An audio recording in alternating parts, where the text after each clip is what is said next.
Thanks for watching another episode of Ask Jason. In the other earlier episodes, we've talked about a couple of things. Just doing a recap of some of the earlier episodes, just try and condense it into this one massive mega episode. Basically, when you're looking at the three questions that you got to ask yourself is, who are you? Okay? Where are you? And what really happens when you die? What really happens when you exit here? And the first one, who are you and where are you?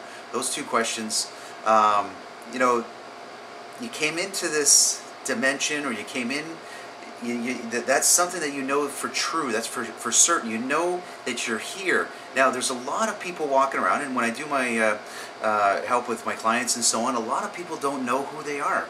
A lot of them are just running around on automatic pilot. We're just in this perpetual motion. There's a lot of programs out there. You know, you got to make sure that you go to school, right? Once you come out of school, you gotta keep running in the program. You got to make some money. You got to get a house. Okay, you got to get the house. Once you get the house, then you get the wife. Once you get the wife, you get the kids, the cars. Just this constant forward perpetual motion to stay within the wheel. So that wheel is locked, that wheel is closed, and that's why when I say in some of the early episodes that we are actually stuck. We are stuck, and we're in an actual controlled environment. It's almost like, this is the way that I like to say it to my clients, is that you're doing a life sentence. Literally, this is a life. You're doing a life. You've actually done multiple lifetimes, so you're doing a life sentence. And same thing that we have here in the prison systems. You're in an actual locked environment, and when you go outside, you know, you're outside, you're walking around, you think you're free, but in reality, you're not free. You may feel this freedom, you know, you have the planet to walk around on and so on, but the soul itself has been locked and it's contained. So it's contained in this body, mind, meat suit. So when it comes out of the body, mind, meat suit, there's a lot of evidence on this on the internet and so on, that it actually gets it gets pulled back into the incarnation. So we're stuck in an incarnation loop, and a lot of the energies that are around us, that are the lower frequencies, that don't want you to succeed, that do not want you to, I guess, fulfill your divine plan. So when we're looking at some of the information that is available to us, like I said before, there is no truth here. There are pieces of truth. And what I've deduced when I get on the board here and I start writing some things down is basically, this is just my concepts of this. This is, you know, I do have access to some things from, on the other side that I can see or feel, or I have this inner knowing or this inner standing where I'm always checking in on a daily basis. My truth, with, you know, last year to this year is totally different. My truth from 2005 to now is totally different. Constantly pushing. Don't hold on to things. You don't, you know, law of attraction. It is what it is. Let it go.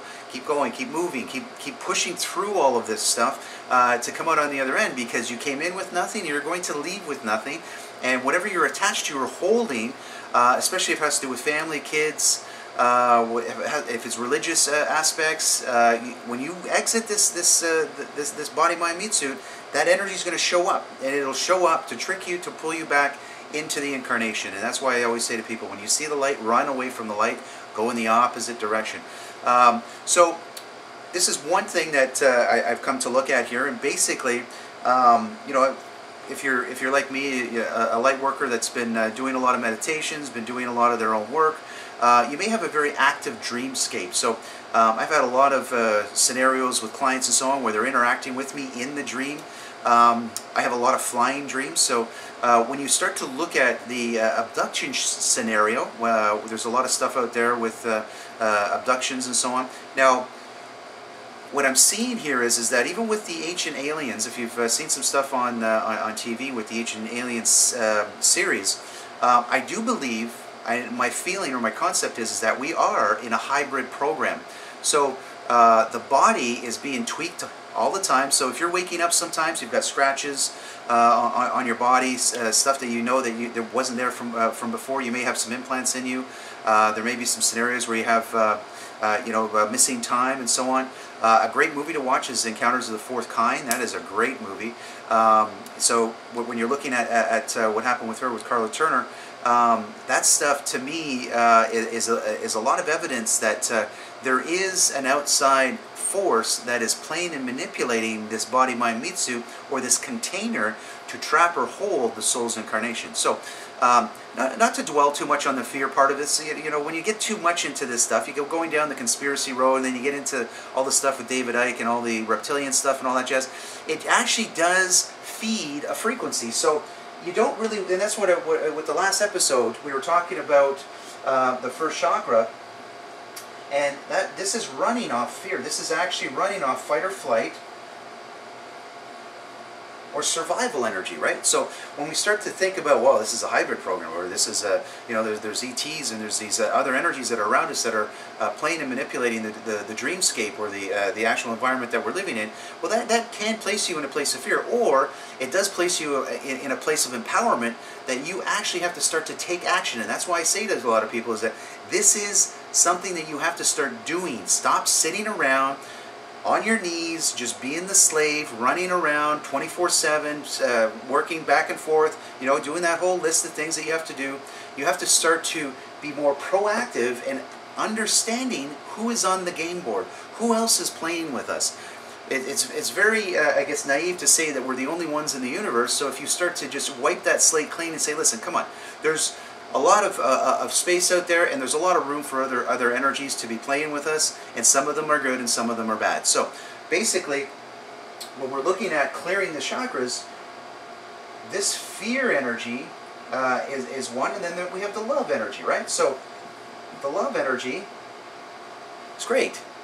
You know, we've got a lot of songs written about love. We've got a lot of songs written about fear. We've got a lot of songs that are changing and shifting our frequency. So when we're looking at the body itself, you are constantly, we have these ports in our body. So we've got the two eyes, we've got the nose, we've got the mouth, we've got the ears. Okay, so there is constant frequency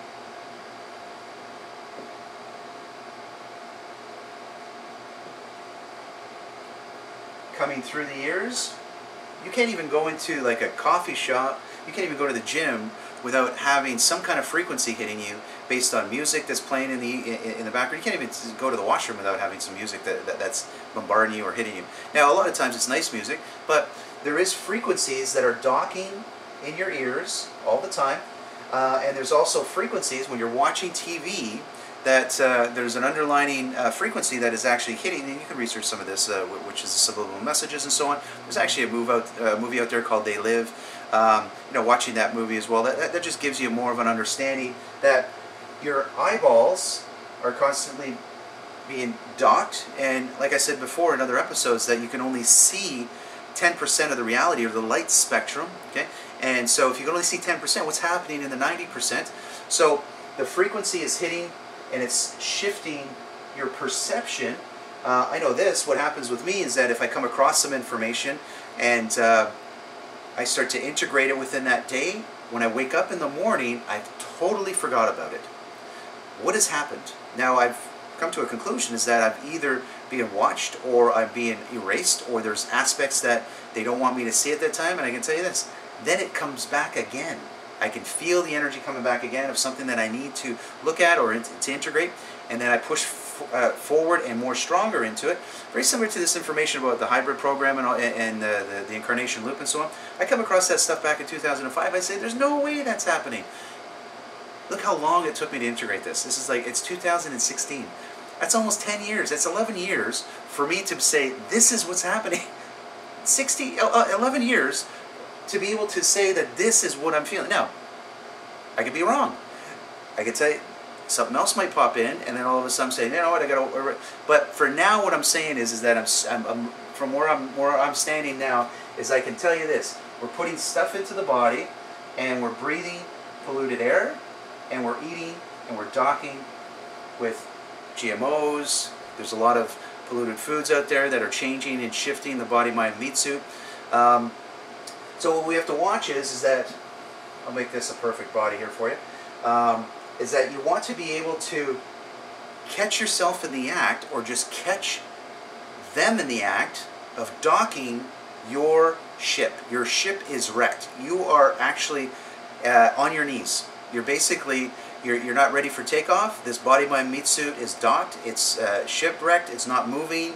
It's very dense. There's a lot of people overweight. There's a lot of energy that's just dense and tight, and it's just sitting in this lower frequency, and it's not able to start to raise the frequency. So basically, if you really want to do this the easy way, just start to gravitate towards not having the music on. I actually don't even listen to music in the car, and I've had people come into my car and they go, "Why don't you turn the music on?"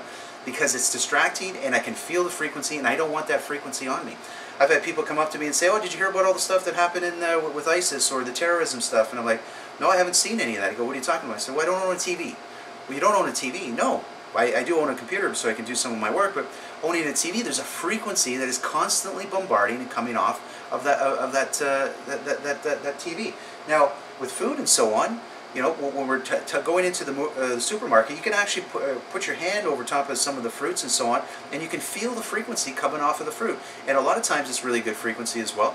But at the end of the day, you really want to be in the environment where you're actually growing your own food, because then you're getting it directly from the source, and there's no go-between from you to that actual food. So I'm going to leave you guys with that episode. Now, if you have any questions or concerns, I know I did a little bit of brief summary over the hybrid program and so on. I'm not an expert on any of this stuff. There's an actual good book out there by Barbara Lamb called Meet the Hybrids. So if you wanted to take a look at that, that's a really good information on the hybrids. Thanks for your time.